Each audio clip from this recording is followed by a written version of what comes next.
Thanks a lot for joining us this morning here on Midwest Ag. I'm Rob Winters. It's time for Focus on the Farm, and this morning we focus on nitrogen in the corn root zone. You know, as growers prepare for spring nitrogen applications, it's important to keep their investment in nitrogen fertilizer in the soil where plants can use it. Wilbur Ellis, agronomy expert Rob Moore, he helps growers boost yields and get the most value from their fertilizer investment. He talks about the best ways to keep nitrogen in the root zone. We do the 4R nutrient stewardship, make sure we're putting the right rate down, the right source. How are you planning on applying it? Are you going to use liquid UAN? Are you using an anhydrous ammonia or a dried prilled urea? Application timing, we want to spoon feed this crop, trying to put the nitrogen down as close to time when that plant needs it. And, we've got a long growing season, and sometimes just putting it all out early or putting it all out in the fall, is there enough that's left there for that plant to take up? Of course, the right product, which, again, we talked a little bit there earlier with the source,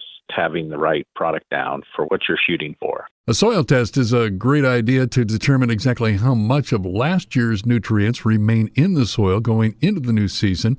He says it's important to make sure the nitrogen is available when the plants need it. When we talk about spoon feeding nitrogen or giving it to the plant when it's needed, depending on your soil CEC, your cation exchange capacity, that soil is only capable of holding so much nitrogen. So when you're thinking about applying and you look at your soil test and you pulled your soil test for what was available in the spring, also look at that CEC number. And then you don't want to over apply nitrogen from what your soil is capable of holding. Soil can hold 10 times the amount of your CEC number can hold nitrogen. If your CEC is 12, you can hold 120 pounds of nitrogen. If you take a soil test and you took a nitrate test and you see there's 30 pounds of nitrogen out there, then that soil can only hold another 90 pounds. So to try to go out there and apply 150 pounds, 200 pounds, a lot of times that soil can't hold it, and that just leads to leaching or runoff of nitrogen. Other keys include split applying nitrogen when the crop needs it most, like during the ear set and fill stages. It's also a great idea to use nitrogen stabilizers. Moore talks about where nitrogen losses are most likely to occur.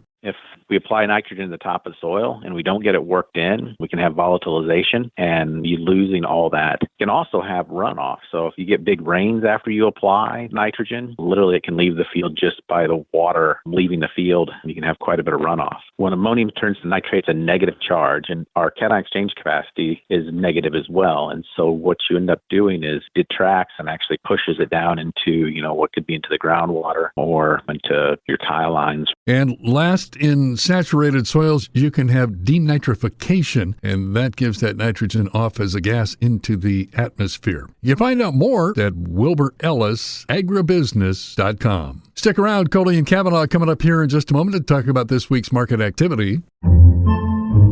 Podcasts by Federated Media.